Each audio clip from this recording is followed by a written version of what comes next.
ఏలూరు జిల్లా నుజివేడి డివిజన్ పరిధిలోని ముస్లూరు మండలం గోపవర గ్రామం బీసీ కాలనీలో వేంచేసి ఉన్న శ్రీ అభయాంజనేయ స్వామి వారి ఆలయంలో 16వ వేట శ్రీ విఘ్నేశ్వర నవరాత్రుల్లో భాగంగా నరసంపాలెం వేటాలమ్మ భజన బృందంచే గొప్ప కోలాట కార్యక్రమం నిర్వహిస్తున్నారు.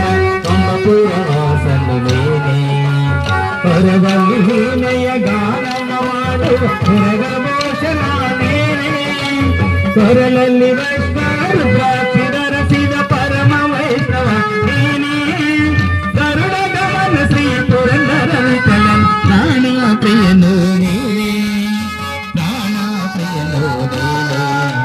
చంద్రచూడ శివ శంకర పార్వతి రమణ వినగే నమో నమో.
అందరూ పట్టుకుంటుందండి.